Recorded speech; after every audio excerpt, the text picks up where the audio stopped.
Data penerima bantuan sosial tahap 2 tahun 2025 akan mengalami perubahan, di mana perubahan tersebut disebabkan oleh peralihan dari data terpadu kesejahteraan sosial atau yang biasa kita kenal dengan DTKS beralih ke data tunggal sosial ekonomi nasional DTSN sebagai basis data untuk menentukan data penerima bansos pada tahap 2 tahun 2025 nantinya.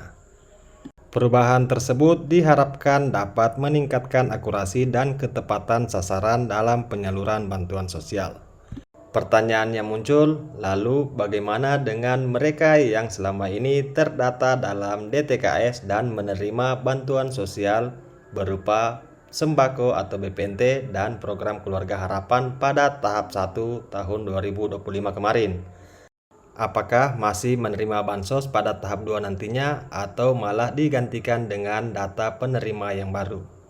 Oke, sebelum itu kami ingin menginformasikan bahwa sekarang ini pendamping sosial PKH telah melakukan verifikasi di lapangan untuk melakukan pemutahiran data sosial ekonomi di masyarakat. Lebih dari 33.000 pendamping sosial PKH dikerahkan oleh Kementerian Sosial yang telah bekerja sama dengan Badan Pusat Statistik untuk melakukan ground check-in sebanyak 12,2 juta keluarga yang tersebar di seluruh Indonesia. Sampai saat ini, pendamping sosial PKH telah menyukseskan pemutahiran data sebesar 25% dari total data yang harus dilakukan verifikasi. Dalam perjalanan pendataan kami di lapangan, kami menemukan bahwa data yang diverifikasi tidak semuanya terdaftar sebagai penerima bantuan sosial. Bahkan beberapa di antaranya termasuk orang kaya atau yang sudah mampu secara ekonomi. Selain itu, kami juga mendapatkan temuan terkait dengan perubahan status sosial ekonomi yang dialami oleh mereka yang selama ini menerima bantuan sosial dari pemerintah. Adapun perubahan status sosial ekonomi yang kami maksud yaitu perubahan jumlah aset yang dimiliki oleh keluarga maupun jumlah pendapatan keluarga. Dengan data tersebut dapat kami asumsikan bahwa benar akan terjadi perubahan data terkait dengan penyaluran bantuan sosial dari pemerintah pada tahap 2 tahun 2025 nantinya. Beberapa penerima bantuan sosial pada tahap 1 kemungkinan tidak akan lagi mendapatkan bantuan sosial pada tahap 2. Namun perubahan tersebut tidak serta-merta 100% berubah total. Akan ada penyesuaian secara bertahap terkait dengan perubahan data penerima bantuan sosial.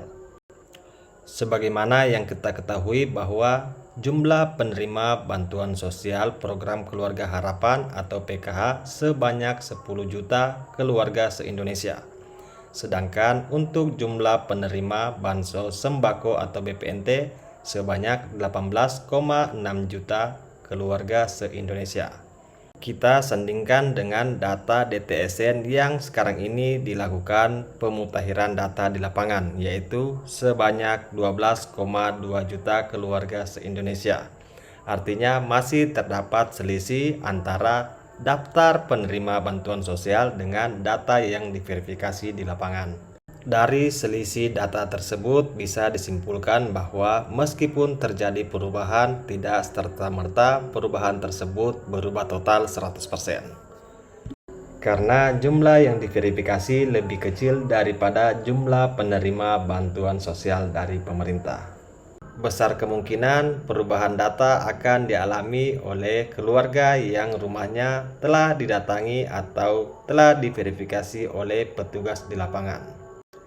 Bagi mereka yang ekonominya tergolong tidak mampu dan benar-benar layak mendapatkan bantuan sosial, maka bantuan tersebut tetap akan disalurkan bagi mereka yang benar-benar membutuhkan. Sedangkan bagi mereka yang ekonominya sudah mampu, dengan ini kami memohon kebesaran hatinya untuk melepaskan bantuan sosial dan memberikan kesempatan kepada keluarga lain yang benar-benar membutuhkan. Sangat ironis ketika kami menemukan keluarga yang benar-benar memerlukan pertolongan dari pemerintah, namun tidak tersentuh sama sekali. Sedangkan di sisi lain kami menemukan mereka yang sudah sejahtera, memiliki banyak aset dan pendapatan di atas UMK dan tergolong sudah mapan, tapi masih mendapatkan bantuan sosial. Pada video ini kami memohon sekali lagi bagi mereka yang ekonominya sudah mapan, mohon kebesaran hatinya untuk melepaskan bantuan sosial yang diterima.